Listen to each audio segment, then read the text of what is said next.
तो चलिए शुरुआत कर लेते हैं न्यूज पंच की आज की प्रमुख खबर के साथ। सबसे पहले बात करते हैं एक ऐसी खबर की जो देश भर में भाषा विवाद और राजनीतिक चर्चा का कारण बन सकती है। पश्चिम बंगाल की ममता सरकार ने निर्णय लिया है कि राज्य के सभी सिनेमाघरों में रोजाना एक बांग्ला फिल्म का प्रदर्शन अनिवार्य होगा। ममता सरकार का कहना है कि ये कदम राज्य की बांग्ला भाषा को सशक्त करने और भाषाई विविधता को प्रोत्साहित करने के लिए उठाया गया है।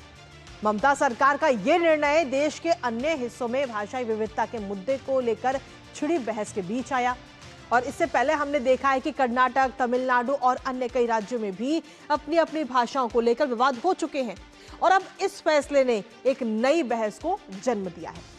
कुछ लोग इसे सांस्कृतिक संप्रभुता का सीधे तौर पर सवाल मान रहे हैं, तो वहीं आलोचक इसे राजनीतिक एजेंडे के रूप में भी देख रहे हैं। अब ऐसे में देखना यह होगा कि आखिर ये फैसला पश्चिम बंगाल के सिनेमा जगत और भाषाई राजनीति पर किस प्रकार का असर डालता है। करेंगे चर्चा इस फैसले को लेकर। उससे पहले आपको दिखाते हैं भाषा विवाद के बीच ममता सरकार का बड़ा फैसला।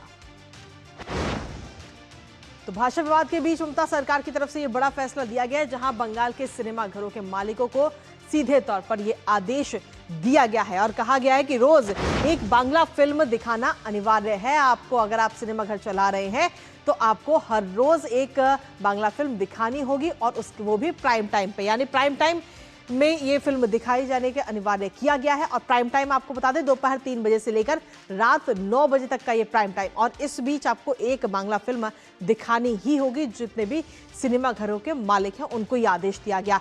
दरअसल बंगाल फिल्म अधिनियम 1954 के अनुसार ये निर्देश इस वक्त पश्चिम बंगाल सरकार की तरफ से जारी किए गए हैं और इसके साथ ही ये भी कहा गया है कि अगर नियम का पालन नहीं किया गया तो कार्रवाई की जाएगी आपके ऊपर। इसके साथ ही आखिर ये जो नोटिफिकेशन जारी किया गया है उसमें क्या कुछ कहा गया है वो आपको बताते हैं।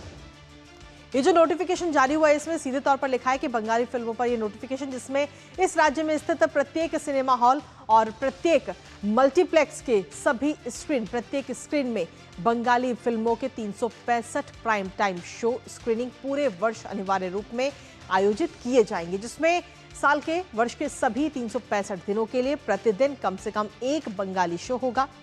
स्पष्टीकरण भी दिया गया इसमें। प्राइम टाइम शो का अर्थ दोपहर 3 बजे से रात 9 बजे के बीच आयोजित होने वाले शो होंगे। तो ये नोटिफिकेशन जारी किया गया है, लेकिन इसके साथ ही नोटिफिकेशन तो जारी कर दिया गया, लेकिन इस नोटिफिकेशन के जारी होने के बाद में कई सारी चुनौतियां भी इस वक्त बंगाल सरकार के सामने है, क्योंकि आदेशों का पालन करने में चुनौतियां हैं। क्या बंगाली भाषा में बनी हुई फिल्मों की संख्या पर्याप्त है जो हर मल्टीप्लेक्स में वो चल सके, संख्या पूरी हो सके?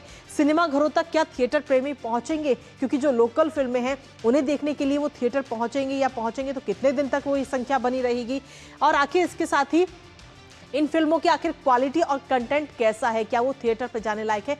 ये भी अपने आप में कई एक चुनौती है। थिएटर मालिकों को इससे कहीं ना कहीं नुकसान हो सकता है, क्योंकि जब ये फिल्में लगाई जाएंगी और अगर आम दर्शक उसे देखने नहीं पहुंचते हैं तो सीधे तौर पर सिनेमाघरों के जो मालिक हैं उनको नुकसान होगा।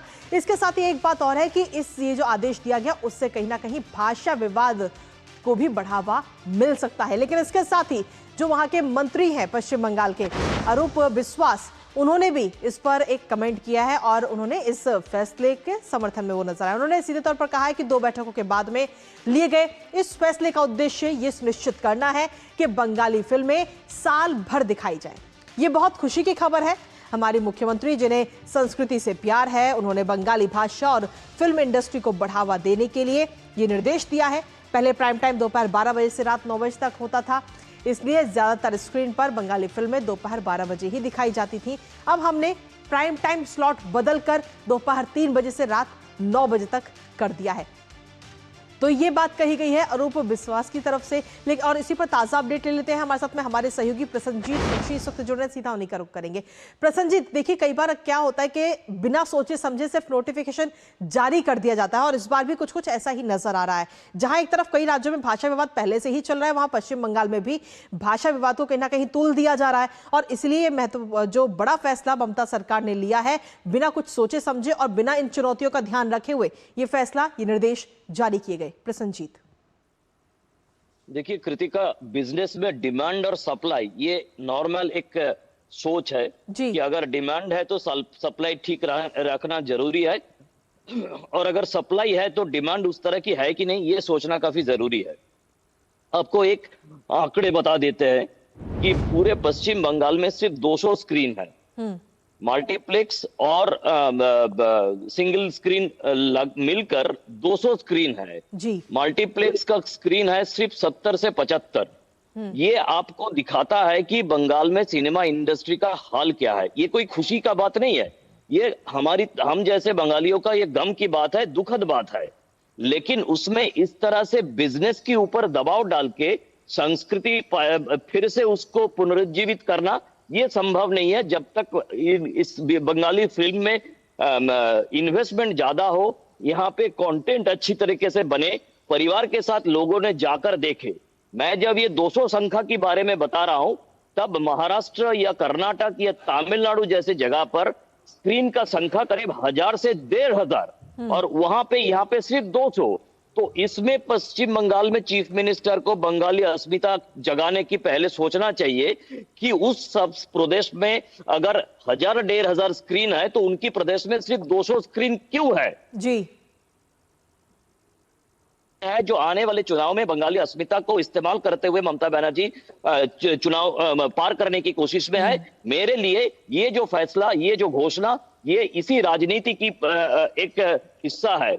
मैं आपको दावे के साथ कह सकता हूं कि 2 दिन, 4 दिन, 5 दिन, 1 हफ्ते के बाद इन्होंने बताया कि 3 महीने बाद इसका रिव्यू किया जाएगा। लेकिन कुछ ही देर में ये जो मल्टीप्लेक्स की नेटवर्क है पूरे देश में, इनका मालिक, इन लोगों की मालिक की तरफ से किसी ना किसी तरह ये उठाया जाएगा कि उनका हॉल खाली जा रहा है और उनका बिजनेस ठप पड़ रहा है। तो ये इसके लिए इंतजार करना पड़ेगा। लेकिन ये जो फैसला है ये पूरी तरह से राजनीति है और इससे बंगाली संस्कृति और बंगाली भाषा की कुछ फायदा नहीं होने वाला है। उनके लिए कुछ अलग करना चाहिए जो ये राजनीति के कारण कर नहीं पा रही है। कृतिका जी। प्रसन्नजीत, यानी कि ये माना जाए कि इस फैसले के जरिए लोगों को साधने की कोशिश करें और अपना राजनीतिक एजेंडा चला रही है इस वक्त ममता सरकार। बिल्कुल, देखिए मैं बता रहा हूं कि पूरे जो बंगाल इंडस्ट्री एक समय पे पूरे देश को राज करता था, फिल्म इंडस्ट्री। आप जानते हैं कि बिमल राय से लेकर बाकी बुद्धदेव दासगुप्ता तक, इन्होंने, बीच में सत्यजीत राय है, बीच में ऋतिक घटक है, बीच में बाकी सारे लोग हैं, तपन सिन्हा है, तरुण मजूमदार है, और बंगाली जो मुंबई में काम करते थे ऋषिकेश मुखर्जी है, शक्ति सामंत है, ये सारे लोग एक गोल्डन एरा में बंगाली फिल्म को एक जगह पर ले गए थे। और आर्टिस्ट के हिसाब से आप नाम सुनेंगे, अभी भी हमारे जो नेक्स्ट जनरेशन वो उत्तम कुमार के नाम पर मरते हैं, वो सुचित्रा सेन, सुप्रिया देवी के नाम पर मरते हैं। तब जब फिल्म बनते थे, फिल्म परिवार के साथ लोग सिंगल स्क्रीन में जाकर देखना, ये उनके लिए एक पूरे महीने के एक बजट रहा करता था। आजकल परिवार में बंगला सिनेमा देखने के लिए कोई बजट नहीं है। तो इस तरह से जबरदस्ती अगर ऊपर से कोई थोपा जाए तो यह राजनीति के अलावा कुछ हो ही नहीं सकता। ये दिखाना कि देखिए हम बांग्ला भाषा के लिए और बांग्ला संस्कृति के लिए कितना काम कर रहे हैं, और वहां पे आइनॉक्स और पीवीआर जैसे मल्टीप्लेक्स की चेन में लोग मच्छर मारेंगे। इसके साथ ही प्रसन्नजीत, क्या आपकी किसी भी सिनेमा घर के मालिक से किसी प्रकार की बात हुई है? उनकी इस फैसले के बाद में कोई प्रतिक्रिया अभी तक सामने आई है इस फैसले को लेकर? बिल्कुल हमने बात की है, और खासतौर से जो सिंगल स्क्रीन है वो तो रोने लगे हैं अभी कि देखिए हमारे वैसे ही सिंगल स्क्रीन है, किसी तरह से हम बचा के रखने की कोशिश कर रहे हैं।